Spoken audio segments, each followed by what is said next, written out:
Good afternoon. You're listening to My Conscious Dad on your hometown station, AM 1220 KHTS. I'm your host, Jazmine Urbina, here in the studio today with my dad and co-host, Alex Urbina. And today we're going to be talking about the characteristics of millennials in the workplace. Yeah, I'm excited about this show because you're a millennial and you get to chime in. It's me and you back in the saddle again. How does that feel? Good. You like that? I don't know about better, but... All right, here we go. So what I want to talk about is I really want to open up a discussion about millennials and the differences between millennials, Generation X, baby boomers, but just I want to kind of get a feel of what's going on and have you kind of speak about it. So I did a couple of, a little bit of research and found an article that I thought was pretty interesting and I want to, talk about it a little bit. So one of the things that I'll start off first with work environment. And this article gives examples to employers on what to do and why to do it. So for work environment, the suggestion of what to do is to provide flexible work schedules and a relaxed workplace for the millennials. And the reason why is because millennials put friends and lifestyles above their work. Is that true? Yes. Why? I don't know about everyone. Well, let's speak about your experience. For me, I see my family and my friends and my life separate from work. A lot of people are very work oriented, so they do everything. Oh, I can't do that because I have work. Whereas I would be like, you know what, I have work, but let me get back to you. And then talk to my boss and say, hey, I have this thing coming up. I really want to go to my friend's art show. It's really important to me if I can get this day off. Where I think back in the day, a lot of people were more into, oh, sorry, man, I can't make it. I have work. And to me, my priorities, work's not last, but it definitely comes after my family and my friends. Yeah, and that's what the article is basically saying, is that you guys really value your friendships and your family and your relationships and your lifestyle comes first, and then secondary comes, work and your goals and your commitments as far as, what kind of a business that you're in. And I think that for some of the Generation X and the baby boomers, they're probably sitting there just, having a hard time wrapping their mind around it, because when they grew up, it was, go to school, get good grades, get a great job, and then from the job will produce the finances and the abundance of, wealth, so that you can go and take your family on vacations and do all the fun stuff. And I think you guys have it wired that I want to customize my job to fit around my lifestyle. Yeah, and I don't want to say that's how it should be, but for me, that's what I'm looking for. No, I get it. All right, so the next one says, create opportunities for social interaction, like Friday afternoon, alcohol-free happy hours, scavenger hunts, Nerf battles, a bunch of fun things, bring into the work environment. And the reason why is they're getting married, having children, and generally facing the real world later, not right now. Mm-hmm. So it's kind of like, make it fun for us, like, grown-up teenagers, and then we'll worry about getting real and getting serious, at a later time, maybe in our later 20s. Well, I think anybody, especially in office jobs, they would appreciate having a scavenger hunt every now and then, too. I mean, I know I have some coworkers who want to just go take a lap, walk around the building just because they want to get out for a minute. And it has to do with, I don't know necessarily about fun, but it has to do with taking a break and just, taking a breather every now and then. No, I get it. And I get that, and I also do that. I coach that, when it comes to working with businesses, is create a fun environment where you're learning how to work and have fun at the same time. And it's playful. I like playful environments, and I think so do the millennials. But if you talk to some of the old school, CEOs, they come from the cutout of no, work is to work, and we got to be cracking it, and we got to be whipping it, we got to be producing results. So you have that kind of a balance. There's some middle ground in there somewhere. There's a sliding scale of how do you dance around that line in between where you're able to do a little bit of both. You might even have, some old timers that are here where they're rolling their eyes when some of that fun stuff is going on. They're like, hey, I came here, I've been training myself for 30 years, 40 years to, when I come to work, it's to get serious and to put some hard work into it. Yeah. And it's easy to say, I don't want to waste my time here if I'm not working, or but at the end of the day, eventually those people are going to be filtered out. because everybody has to retire. And this new group of people is going to start coming Wow, in. you're already throwing us out to the pasture. You're already retiring us. I'm thinking ahead. I'm a future All right, thinker. sounds good. So here's another thing. When it comes to learning and training opportunities, it says that employers should provide tuition reimbursement and employee training. And the reason why is because baby boomer parents have raised their children to believe that education is the road to success.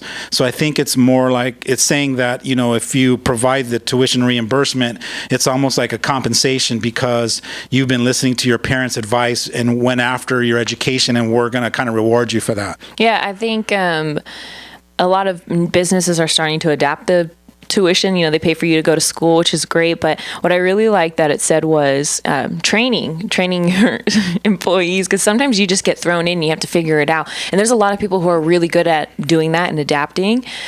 But I think as millennials, we need to know why things need to be done like this, and we need to know how and exactly what you want, because we have so many questions, and training knocks all of that out. There's a funny joke that's why they call you guys Generation Y, is because you always need to know why. Right. And it is a joke, but it's also true. So if you're listening and you're hiring young kids, know that that's what you need to expect, is that we need to know why. And I know that it's annoying maybe, but it's also how we figure things out. I mean, in school, you're taught critical thinking. It's like a major, it's in all your classes. And in critical thinking, it's why. Why is this being done this way? And then figure out how to make it better. I never realized that in your critical thinking class, you're really addressing the question why. Yeah. And I think this is great advice even for parents. If you have, your young children as, in the millennial generation, they need to know why. And if you grew up, in the generation from the because I said so, it's like, do this. Well, why? Because I said so. That's not good enough for you. Yeah. You need to know why. And we could be, kind of bumping up against each other and kind of battling each other a little bit. And all it really takes is for the parent or the employer to really sit down and go, all right, this is why. And it probably is just as simple as, 2 or 3 minutes on the front end, teeing up the purpose and what is the purpose and why and where are we going with it and how you can contribute. Just paint a better picture on the front end.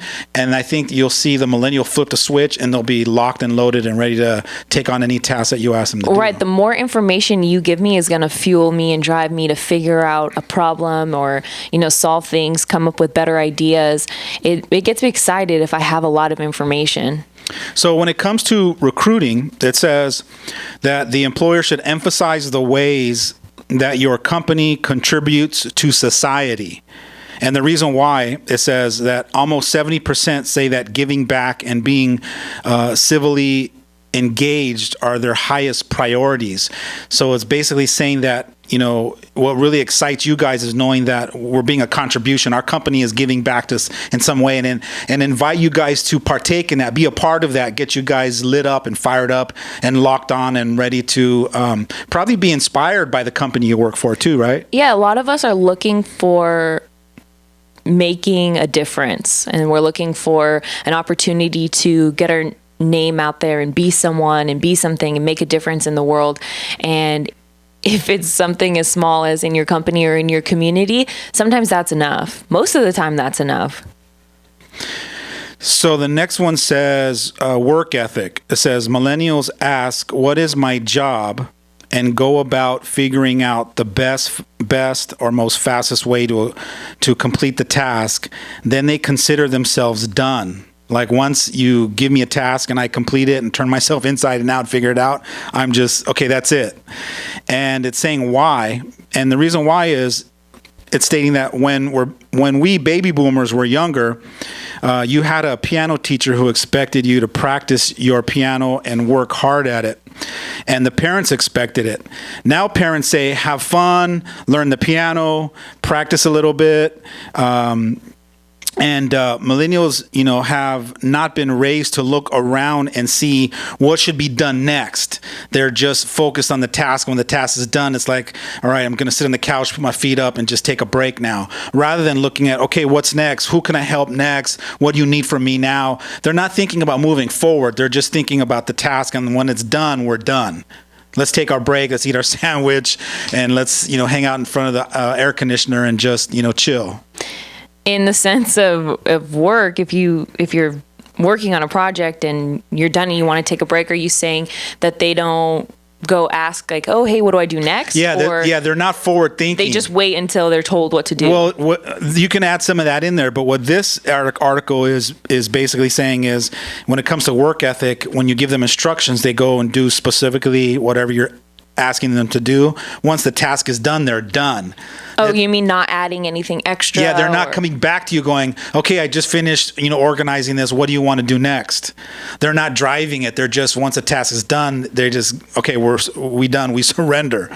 Or I've completed. Yay! I got to the top of the mountain. Now I'm just going to sit here and wait for the instructions about where to go next, rather than deciding, all right, now we should start climbing down the mountain. Right. Yeah. For me, I know that I'm used to people telling me what to do, and then I just do it. So, and not just that, I'm used to a list of, here's 10 things I need you to do today.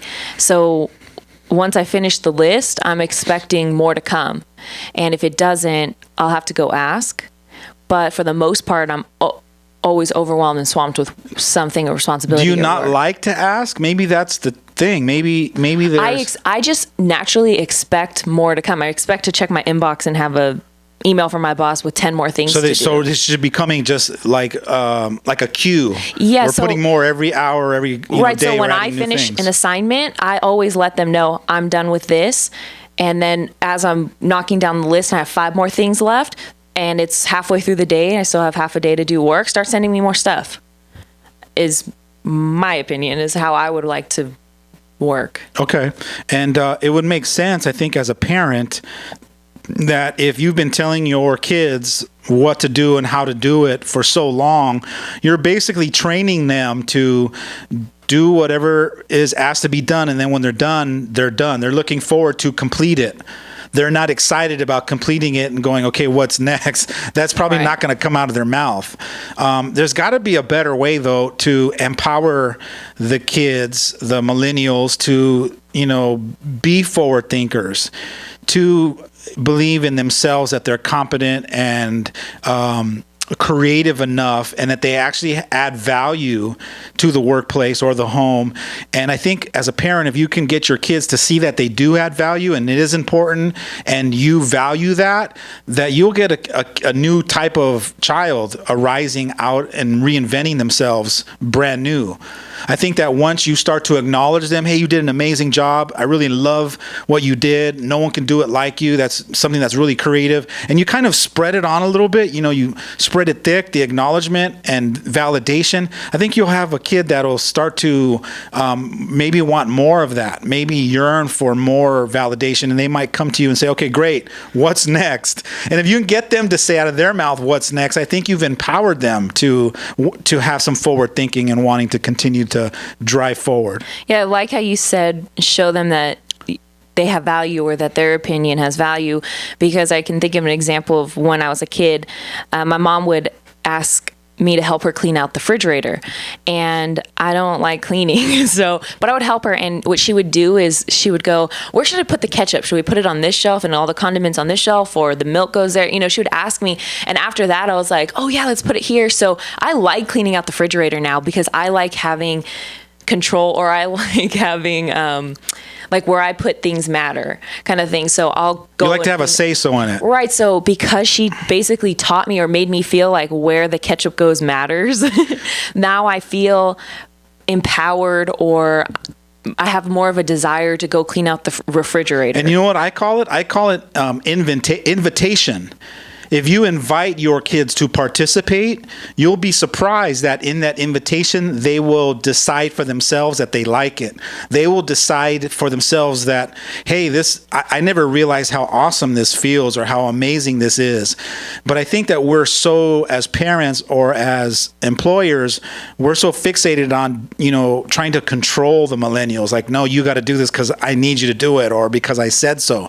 Rather than learning how to invite them to participate. I think that's the more inspiring and empowering way is be an open invitation. And what's funny is, as you were telling the story, I visualized your mom, playing dumb is really what she was doing. Yeah. Hey, I wonder where we should put, like, she's not competent enough to know where the pickles go. Yeah. But, kind of tricking you into going, well, Mom, I think we should put them there. And it's like, okay, great, here, go ahead and put it there. It's like inviting you to engage and participate and also take ownership of it. Right. When you invite someone to play and they step up and rise to that level, they're actually taking ownership of it. And when you have employees that take ownership of your company, you have an extraordinary business being run. Yeah, there's a lot of people who, because it's not their business, they just do their mediocre or everyday, very average, ordinary type of work. But if it was your company, you'd be working your butt off every day, giving your best. And That's right. it'd be, I don't necessarily know how, because I don't have a business plan for this, but I think if, as an owner, like you said, you can get your employees to feel like that they're part of this company, or that this company wouldn't be able to function or run without them, whether that's true or not, would be, I guess, an incentive or a drive to make people work harder. I read in my 20s this amazing book by Stephen Covey, and I'm not in my 20s anymore. Sean.